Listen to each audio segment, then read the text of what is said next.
இம்பேஷன் மலர். இம்பேஷன் மலர் தேவைப்படுபவர்களோட சில குணாதிசயங்கள்ல பாத்தீங்கன்னா, இவங்களோட நடை, உடை, பாவனை எல்லாமே ஒரு அவசரமான சுபாவத்திலேயே இருக்கும். இவங்களோட நடை பார்த்தாலே தெரியும். நமக்கு ரொம்ப வேகமா நடப்பாங்க. அவங்களோட செயலும், அவங்களோட பேச்சு ஒவ்வொன்னுத்திலயும் அந்த வேகத்த பார்க்கலாம். அதே மாரி இவங்க ரொம்ப இன்டெலிஜென்ட்டா இருக்கிறதுனால நெறைய விஷயங்கள் இவங்க தெரிஞ்சு வச்சிருக்காங்க. ஆனா அத அடுத்தவர்களுக்கு கற்றுக் கொடுக்கணுன்ற ஒரு விஷயமோ, இல்ல அடுத்தவங்களுக்கு அத சொல்லணும்னு முயற்சி பண்ணும்போது அவங்களுக்கு முழுமையான அந்த பொறுமை இருக்கிறது கிடையாது. ஒரு விஷயத்த முழுசா சொல்லி முடிக்கிறதுக்குள்ளேயே அவங்க அவங்க கிட்ட அந்த ரிசல்ட் எதிர்பார்ப்பாங்க. அதே மாதிரி மற்றவர்கள் ஒரு விஷயத்த சொல்லும் போது இவங்க ஈஸியா அண்டர்ஸ்டாண்ட் பண்ணிப்பாங்க. ஆனா அந்த சொல்ல முடிக்கிறதுக்கு முன்னாடி இவங்க அடுத்த கட்டத்துக்கு இவங்க எதிர்பார்ப்பாங்க. சோ இவங்க ரொம்ப வேகமா இருக்கிறதுனாலயே இவங்களோட எல்லாருமே இயல்பா ஒத்துழைத்து ஒரு வேலை செய்யறதுக்கோ, இல்ல இவங்களோட செயல்படுறதுக்கோ கொஞ்சம் மற்றவர்களுக்கு கொஞ்சம் கடினமா இருக்குது. அதே மாதிரி இவங்களோட செயல் எல்லாமே நம்ம வேகமா இருக்கிறதுனாலயே இவங்களோட பழக்க வழக்கமும் அப்படிதான் இருக்கு. இவங்களோட சாப்பிடுற பழக்கமா இருக்கட்டும், வேக வேகமா சாப்பிடுறது, உணவுகளை நல்லா மென்று சாப்பிடுற பழக்கம் இவங்க கிட்ட இருக்காது. சோ இந்த மாதிரியான பழக்கம் இருக்கிறதுனாலயே இவங்களுக்கு பாத்தீங்கன்னா டைஜஷன் இஷ்யூஸ் எல்லாம் ஏற்படுறது, உணவுகளை சரியான மென்று சாப்பிடாததுனால அவங்களுக்கு ஆஹ் உணவு சார்ந்த அந்த செரிமான பிரச்சனைகள் எல்லாம் ஏற்பட்டு இருக்கு. சோ இது மாதிரி இவங்களோட எப்படி இவங்க பேசுறாங்களோ இவங்களோட வாழ்க்கை முறைகளும் அதே மாதிரிதான் இருக்கு. ஒரு பிரச்சனைக்கு ஒரு முடிவு கேடணும்னாலும் எல்லாத்துலயும் அவசரமான முடிவுகள் எடுத்துருவாங்க. பல நேரங்கள்ல இது சில தவறான முடிவுகளாகவும் போறதுக்கு வாய்ப்புகள் இருக்கு. ஏன்னா எப்பவுமே பதறிய காரியம் சிதறும் அப்படின்னு சொல்லுவாங்க. இவங்க முடிவுகளை எடுக்கிறத ரொம்ப வேகமா எடுத்துருவாங்க. நிதானமா அதை சிந்திச்சு செயல்படுறதுக்கு இவங்க டைம் கொடுக்கறது இல்ல. மத்தவங்களையும் சிந்திக்கையும் விடுறது கிடையாது. இம்பேஷன் நபர் ஒரு இடத்துல இருந்துட்டாங்க அப்படின்னா கண்டிப்பா ஒரு 10 பேர் இருக்காங்கன்னா இந்த இந்த நபரோட தன்மை அங்க அதிகப்படியா வெளிப்படுறத நம்ம பார்க்கலாம். பதட்டம் மற்றவர்கள் கிட்ட இருக்கும். இவங்க கிட்ட இருக்கக்கூடிய ஒரு குவாலிட்டி என்னன்னு பாத்தீங்கன்னா, இந்த பதட்டம் இவங்க கிட்ட நம்ம பாக்குறோமோ இல்லையோ அந்த சூழல்ல எல்லார்கிட்டயும் நம்ம பார்ப்போம். அப்போ எல்லாருமே இம்பேஷண்டா இருக்காங்களான்ற சந்தேகமே நமக்கு வந்துரும். ஆனா அந்த ஒரு நபரோட அந்த அந்த அதிர்வலை அந்த கூட்டத்துல இருக்கிற 10 பேருக்குமே அந்த அதிர்வலைகளை நம்மளால உணர முடியும். சோ அப்போ ஒரு குடும்பத்துல ஒரு இம்பேஷண்ட் இருந்தாங்கன்னா, இப்ப காலையில எழுந்திருக்கிறாங்க, காலையில மார்னிங் எழுந்திருக்கும் போது லேட் ஆயிடுச்சு, அப்ப ஸ்டார்ட் ஆயிடுச்சு. அந்த ஒருத்தருக்கு இருக்கிற பதட்டம் பாத்தீங்கன்னா அந்த குடும்பத்துல எல்லாருக்குமே அந்த ஸ்ப்ரெட் ஆயிடும். இந்த மார்னிங்ல ரொம்ப பரபரப்பா எல்லாமே வேகமா இருக்கும். இன்னைக்கு நம்ம ரோட்ல போறோம் அப்படின்னா இன்னைக்கு பாதி பேரு லேட்டா போறவங்களாதான் இருப்பாங்க. காலையில ஒரு ஒரு 8 மணிக்கு பஸ் இருக்கு, ஒரு ஸ்கூலுக்கு போகணும் அப்படி 9 மணிக்கு போகணும் அப்படின்னா கரெக்ட் டைமுக்கு கிளம்பாம லேட்டாவே எல்லாமே செய்யறது, லேட்டா போயிட்டு ரஷ் பண்றது, மத்தவங்களையும் அந்த அத அழுத்தத்தை கொடுக்கறது, நெருக்கடி கொடுத்து அவங்களையும் நம்ம அதாவது இவங்களோட ப்ரெஷரை அடுத்தவங்களுக்கு கொடுத்து அவங்களையும் ப்ரெஷர் ஆக்குறது. சோ இதெல்லாம் இம்பேஷன் நபர்களால இயல்பா நடக்கிற விஷயங்கள். சோ பல நேரத்துல நமக்கு யார் இங்க இந்த மலர்த்தோட தன்மை உடையவர்களா இருக்கிறன்றதே நம்மளால கண்டுபிடிக்க முடியறது இல்ல. ஏன்னா அந்த தன்மை அங்க எல்லார்கிட்டயும் நம்ம பாக்குற மாதிரியே இருக்கும். சோ ஒருத்தர் அங்க இந்த இந்த மலர்களை எடுத்துக்கிட்டாலே மற்றவர்கள் எல்லார்கிட்டயுமே ஒரு பேர் அமைதியை நம்ம உணர முடியும். சோ இம்பேஷன் அப்படியே எவ்வளவுக்கு எவ்வளவு அவசரம் பதட்டம் இதெல்லாம் நம்ம சொன்னாலும் இந்த மலர்களோட தன்மை என்னன்னா பேர் அமைதி. சோ இவங்ககிட்ட எப்பவுமே இந்த அமைதி தன்மை மட்டும்தான் இல்லாம இருக்கு. ரெஸ்ட்லெஸ்ஸா இருப்பாங்க, ஹைப்பர் ஆக்டிவா இருப்பாங்க, டைம் கான்சியஸ் இருக்கும், எப்பவுமே டைம் பார்த்துக்கிட்டே இருப்பாங்க, ரொம்ப டைம் கான்சியத்தை பத்தி பேசுவாங்க. ஆனா அதை அவங்க கடைபிடிக்க மாட்டாங்க. மத்தவங்க கிட்ட அதை பத்தி ரொம்ப ப்ரெஷர் கொடுப்பாங்க, அதுக்காக கத்துவாங்க, கோவப்படுவாங்க, எரிஞ்சு எரிஞ்சு விடுவாங்க. இவங்களால ஒரு விஷயத்த இம்மீடியட்டா ஏத்துக்க முடியாது, உடனே ரியாக்ட் ஆயிடுவாங்க. அவங்களோட சொல் எப்படி இருக்கும்னா இயல்பா அன்பா பேசுற மாதிரியே இருக்காது, ரொம்ப ஹார்ஷா பேசுவாங்க, டக்கு டக்குன்னு முகம் காமிச்சிருவாங்க. நமக்கு மற்றவர்களுக்கு ரொம்ப வருத்தமா இருக்கும். ஆனா கொஞ்ச நேரத்திலேயே இப்படி ஒரு சூழல் நடந்துதா அப்படின்றது சம்பந்தமே இல்லாத அளவுக்கு இவங்களோட பேச்சு சாதாரணமா இருக்கும். சோ கோபம் அப்படின்றது அந்த ஷார்ட் டேர்மா தான் இருக்குமே தவிர லாங் டேர்மா அதை மனசுக்குள்ள வஞ்சமா வச்சுட்டு இருக்கக்கூடிய நபர்கள் இவங்க கிடையாது. சோ அப்போ அந்த சூழல்ல அந்த நிமிஷம் அவங்களுக்கு வர கோபம் மட்டும்தான், அது அந்த நிமிஷத்தோடயே முடிஞ்சிருது. சோ அந்த கோபம் அடுத்தது டிராவல் ஆகுறது கிடையாது. இவங்களோட அந்த அவங்களோட சுபாவம் என்னவா இருக்குன்னா, அடுத்தவர்களை பொறுத்த வரைக்கும் இவங்க எரிஞ்சு எரிஞ்சு விழுறாங்க, சிடு சிடுன்னு இருக்காங்க, கோவப்படுறாங்க, ரொம்ப ஒரு இவங்க இருந்தாலே ரொம்ப ஒரு மாதிரி நமக்கு பதட்டமாவே இருக்கு. இப்போ இந்த இந்த நபர் அந்த இடத்துல இருந்தாங்கன்னா மற்றவர்களுக்கு அந்த பதட்டத்துல அந்த வேலையை முழுமையாவே செய்யவே முடியாது. இவங்க இல்ல அப்படின்னா இயல்பா போகிற வேலை, இந்த நபர் வந்துட்டாங்க அப்படின்னா பதட்டத்துல அந்த செயல்ல முழுமையா செய்ய முடியாம கொஞ்சம் அப்படியே திணறி போறவங்களா இருக்கிறாங்க. சோ இந்த மலர்களை பொறுத்த வரைக்கும் இந்த டைம் கான்சியஸ், இந்த ஹைப்பர் ஆக்டிவிட்டி, ரெஸ்ட்லெஸ், இது எல்லாமே அவங்கள துருதுருன்னு வைக்குது. சில நேரங்கள்ல இவங்க என்ன நினைக்கிறாங்கன்னா, நமக்கு நிகரா இவங்க யாரும் இல்ல, நம்மள மாதிரி ஆக்டிவா இல்ல, சுறுசுறுப்பா இல்ல, நம்ம அளவுக்கு வேகம் யார்கிட்டயும் இல்ல, நம்ம மட்டும்தான் வேகமா இருப்போம் அப்படின்றது இவங்களுக்கு சிந்தனையா இருக்கும். சோ பல நேரங்கள்ல இவங்கள தன்னை தனிமைப்படுத்திட்டு தனக்கு ஒரு தனிமையை இது பண்ணி அதன் மூலியமா தன்னை காம்ப்ரமைஸ் பண்ணிக்கிறாங்க. பல நேரங்கள்ல இவங்களுக்குள்ள ஒரு அந்த வேகம் அப்படின்றது தூக்கமின்மையோ இல்ல ரொம்ப ஒரு மாதிரி ஸ்ட்ரெஸ்ஸையும் உருவாக்குது. இவங்களுக்கு ஒரு வேலையை முடிக்கணும்னா இவங்களால மட்டும்தான் அது முடியும் அப்படின்ற மாதிரியே கற்பனை பண்ணிட்டு இருப்பாங்க. அடுத்தவர்களுக்கால புரிஞ்சுக்க முடியல, நம்ம சொல்றதை அவங்களால ஏத்துக்க முடியல, அதாவது சரியா செய்ய மாட்டேங்கிறாங்க, இவங்க வேகத்துக்கு யாராலையும் ஈடு கொடுக்க முடியல அப்படின்றது இவங்களோட தரப்பா இருக்கும்.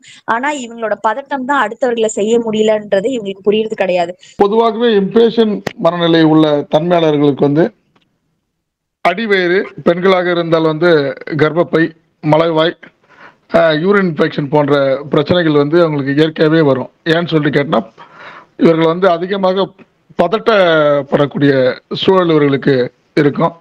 எளிதில் வந்து உணர்ச்சி வயப்படக்கூடியவர்கள். அதனால இவங்களுக்கு இயற்கையாகவே வந்து ரத்த அழுத்தம், இந்த பிபி, இந்த ப்ரெஷர் போன்ற வாய்ப்புகள் இருக்கு. வந்து உணர்வுகளை வந்து கட்டுப்படுத்த முடியாத நிலைகள் இவர்களுக்கு இயற்கையாகவே இருக்கும்.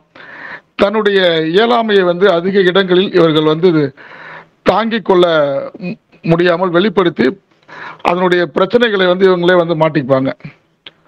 உதவிக்கு ஒருவரும் இல்லாத மனநிலை, அதாவது வந்து தமிழ்ல சொல்லுவோம் நம்ம கையறு நிலை அப்படின்னு சொல்லுவோம். தனித்து விடப்பட்ட மனிதன் வந்து எப்படி இருப்பான் அப்படின்னா, அவன் எந்த சூழலுக்கும் எந்த எட்ஜிக்கும் போகக்கூடிய ஒரு சூழல்ல இருப்பான். இப்படித்தான் வந்து இந்த ஆற்றோரங்களில் இருக்கக்கூடிய அந்த இம்பேஷன் மலர் வந்து தண்ணீர்ல வந்து தத்தளிச்சிட்டு இருக்கும். ஒரு தாமரை மலர் போல தத்தளிச்சிட்டு இருக்கும். ஆனா பிடிமானம் இல்லைன்னு சொல்லிட்டு நம்ம சொன்னா கூட அது எல்லா விதமான சக்திகளையும் தாங்கக்கூடிய ஒரு வாய்ப்புகள் அதுக்கு இருக்கும். இனி எதற்கும் உதவாது என்று நினைத்த நபர் கூட இம்பேஷன் என்ற மலர் மருந்து எடுத்தாங்க அப்படின்னா வாழ்க்கையில் வந்து அவர்களுக்கு வந்து ஒரு பிடிமானம் ஏற்படும். தொடர்ந்து வந்து மற்றவர்கள் வந்து அவமரியாதை, அவமானம், ஒதுக்கி வைக்கக்கூடிய அந்த சூழல், மற்றவர்கள் வந்து இவர்களை தள்ளி வைத்தல், இப்படிப்பட்ட நிகழ்வுகள் வந்து இவங்க பார்த்துட்டே இருப்பாங்க. ஆனாலும் வந்து இவங்க ஒருபோதும் சலிக்காத இவர்களுடைய பணியை வந்து தொடர்ந்து செய்துட்டு இருப்பாங்க. மற்றவர்களை பற்றி கவலைப்படாத நபர்.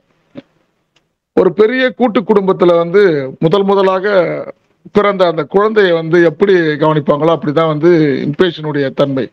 குழந்தையே இல்லாத ஒரு இடத்துல பிறக்கிற முதல்ல, ஏன்னா முதலாக உற்பத்தி ஆகக்கூடிய இந்த மலர் மருந்து, அதனாலதான் இந்த இம்பேஷன் என்ற மலர் மருந்து உலகமே வந்து தூக்கி வச்சு கொண்டாடிட்டு இருக்கு அப்படின்னு நம்ம சொல்றோம். முதல்ல அதுவானதே வந்து அம்மா வயிற்றுல கம்ஃபர்டபுளா இருந்தோம். அந்த பாத்வே, அதாவது அந்த வழி பிறந்தவனே முதல்ல நமக்கு வந்து உள்ள இருந்து நம்ம ஒரு வெளியே வந்தவனே, குழந்தையா வந்தவனே ஒரு பதட்ட உணர்வு, இம்பேஷன், இரிட்டேஷன். இவ்வளவு நாள் நல்லா இருந்தமே, இவ்வளவு நாள் சுகமா இருந்தமே, இப்போ வேற இடத்துக்கு வந்துருக்கோம், இரிட்டேஷன் ஸ்டார்ட் ஆச்சு. அதுதான் முதல். அதனாலதான் இம்பேஷன்ஸ்ன்றது நம்ம உடம்புலயே பதிஞ்ச ஒரு விஷயம். உள்ள கம்ஃபர்டபுளா இருக்கும் போது அந்த செல்கள்ல ஒரு பிரச்சனையும் இல்லை. வயிற்றுக்குள்ள தண்ணிக்குள்ள இருக்கும் போது, அந்த தண்ணியில, அம்மா வயிற்றுல இருக்க தண்ணியில இருக்கும்போது வெளியே வந்தவனே ஒரு பதட்ட உணர்வு. இவங்க வந்து எந்த விதமான பின்புலம் இல்லாத ஒரு சூழல்ல வந்த நபர்களா இருப்பாங்க. அந்த ஒரு கிராமத்து தோணியிலையோ இல்லை வந்து ரொம்ப ஏழ்மை நிலையில இருக்கக்கூடியவங்களா இருப்பாங்க. ஆனா இவங்க வந்து ஒரு உயர்ந்த நிலைக்கு செல்லக்கூடிய நபராக இருப்பாங்க. பொறுமையினுடைய மறு உருவமாக நம்ம இம்பேஷனை வந்து வர்ணிக்கலாம். நிசப்தம், அமைதி, தியானம், உள்முக பயிற்சி போன்றவற்றிற்கு வந்து இம்பேஷன் என்ற மலர் மருந்து ரொம்ப ரொம்ப துணை புரியுது.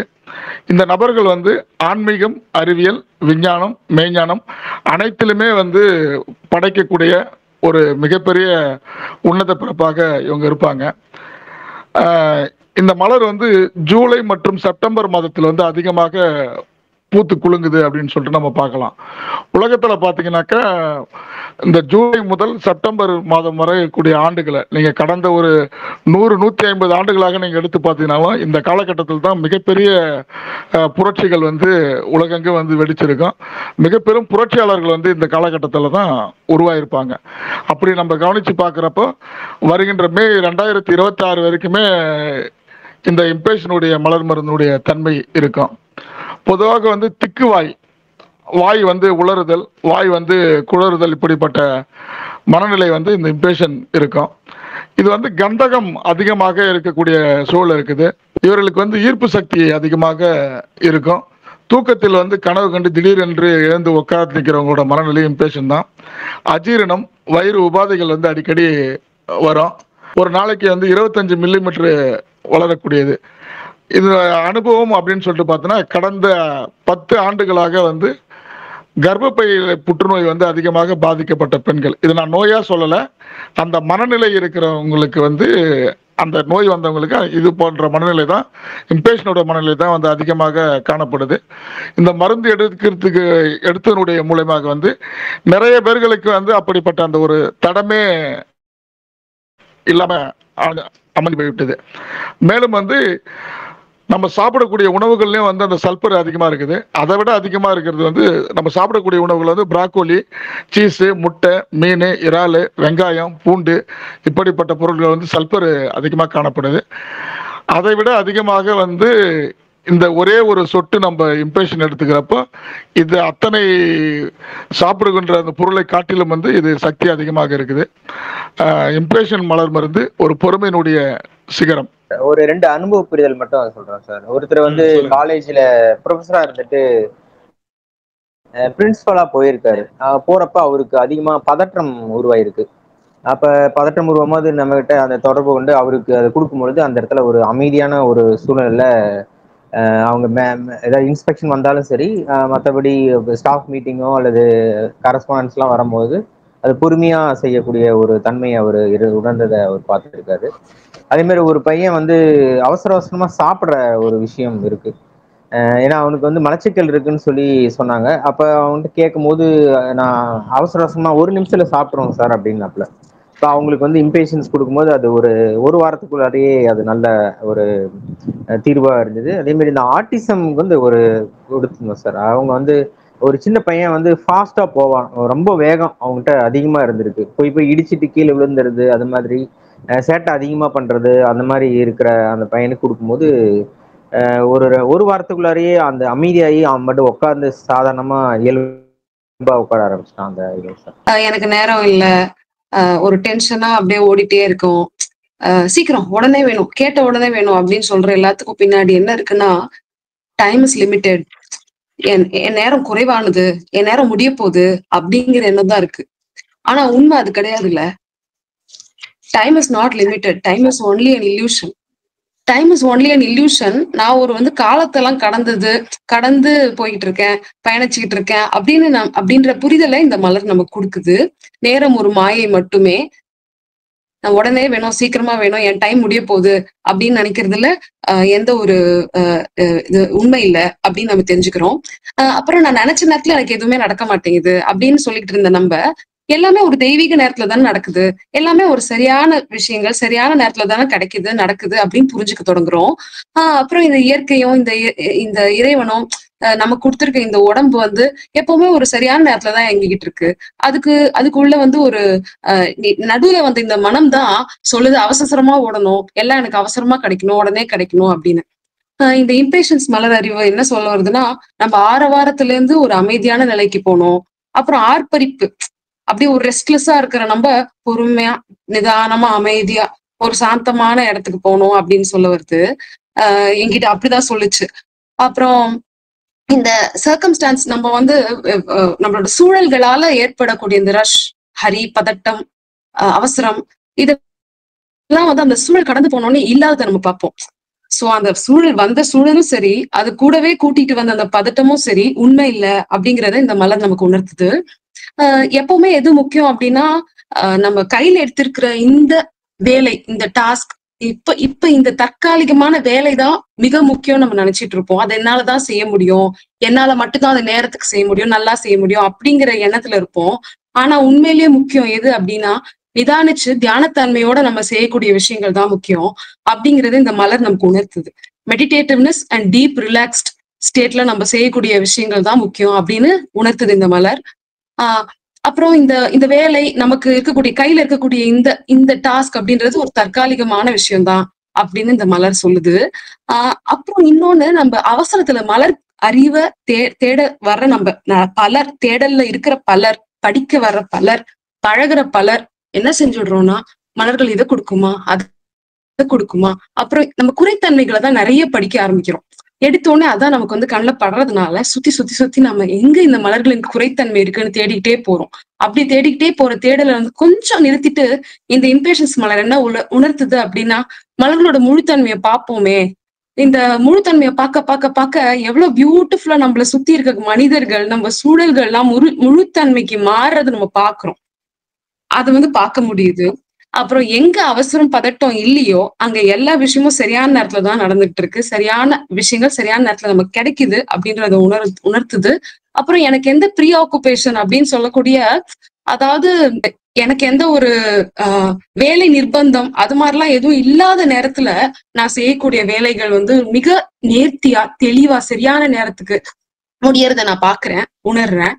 அப்புறம் இந்த ஒரு ஃபிளட் ஆஃப் குட்னஸ், இந்த ஒரு வெள்ளம் போல கிடைக்கிற இந்த ஒரு அண்டர்ஸ்டாண்டிங், இந்த புரிதல்ல எனக்கு டைமே இருக்க மாட்டேங்குது. சின்ன சின்ன பெட்டி ஜட்ஜ்மெண்ட் சொல்லக்கூடிய மத்தவங்களை பத்தின சின்ன சின்ன கருத்துகள் இல்ல மோதல்களுக்குள்ளாம் போறதுக்கு நேரமே இந்த கிடைக்க மாட்டேங்குதுன்றது இந்த மலர் உணர்த்துது.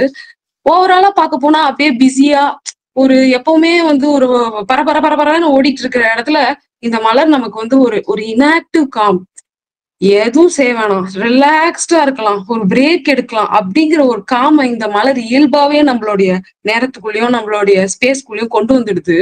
அது கொண்டு வந்துட்டு அந்த காம் வந்து அப்படியே செட்டில் ஆயிட்டு நம்ம அந்த காமி விரும்ப ஆரம்பிச்சிருவோம். அப்படியே அதுலயே நம்ம வந்து நிலைச்சு இருக்க ஆரம்பிச்சிடுறோம். இதெல்லாம் இந்த மலர் கொடுக்கக்கூடிய அனுபவங்களா இருக்கு. சரியான நேரம், அதாவது இந்த டிவைன் டைமிங்க நமக்கு உணர்த்துற மலரா நான் இதை பாக்குறேன்.